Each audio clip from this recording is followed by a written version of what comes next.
Grace to you and peace from God our Father and the Lord Jesus Christ. Amen. Our text for today is the Gospel just read from St. Luke chapter 12. This is the parable of the moron. That's what the word fool is in Greek. Moron. And that's what God calls the one who is rich in possessions here on earth, but is poor toward God. It's almost as if this parable and this portion of Luke's gospel was written for Americans 2,000 years ago. The story could be and has been repeated the world over. A rich man becomes richer. He becomes so rich, in fact, that he doesn't have enough room to store all of his stuff. Oh, what to do, what to do. The answer, of course, is I must build a place for my stuff, a shrine for my possessions, an altar so that I may worship my things all the more. For the man's possessions, it seemed, were his God. He thought that he owned these possessions. He thought that these possessions were his to use as he pleased, to do with as he desired. But in reality, these possessions possessed him. Riches are a burden as well as a gift. And it doesn't matter what kind of riches you are talking about. Riches of knowledge, of things, of experience, whatever it might be, these riches always create burden, responsibility, needs, time, energy. All of these things poured into whatever the possession may be. So Jesus calls the man a moron, fool, one who is poor toward God but rich toward the things of this world.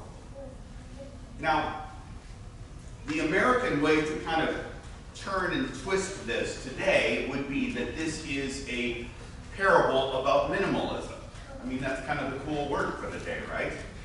Everybody likes minimalism. Everybody likes getting rid of stuff and kind of clearing out the clutter and making room for nothing, for more stuff, for different stuff, for stuff of the mind and of the heart, maybe.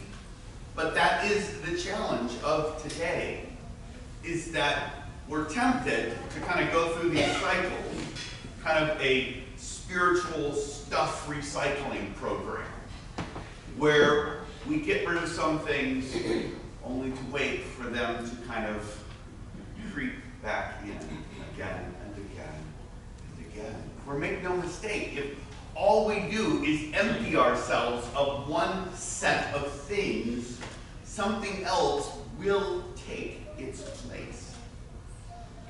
It is inevitable. Getting rid of stuff is not simply the answer. Now, don't get me wrong, it's very cathartic getting rid of things. It can be a great opportunity to take stock of your life and of what you have done and of who you are and kind of why these things are there, why they were important. That can have its own kind of wisdom, no doubt. But the key is, what is it replaced with? What is actually at the heart and center? What is your, not simply priority, but what is your very life all about? And that's where this notion of rich toward God comes from. Our Lord, you see, though he was rich, he became poor, so that you might be rich in him. It is one thing to empty ourselves of our possessions It is another thing entirely to be filled with the Spirit of God by His Word. To be rich toward God means to receive from God what you can get from no one and nowhere else. Forgiveness of sin, life, salvation. These things are an inheritance, a promise, and they are the one and only thing that actually endures in our life.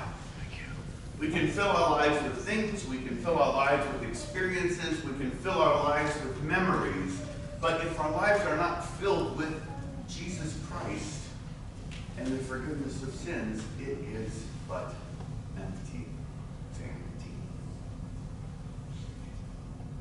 Be filled, God.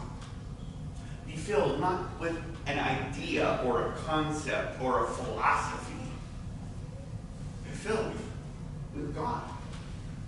Be filled with the gift of eternal life which only He can give in His Son, Jesus Christ. For this gift, this life, this inheritance, this eternity in Him knows no bounds, knows no end. You don't need a bigger barn to house this possession. You need a new heart. God gives it to you in His Son, Jesus Christ, by the waters of holy baptism. Be free of these possessions possessing you. Be rich toward God. He loves you, and He longs to give you this inheritance of eternal life in His Son. And He gives it freely for all time and for all people. That is the gift that endures. That is the one thing needful. That is what makes us not fools, but wise. Wise in Jesus Christ for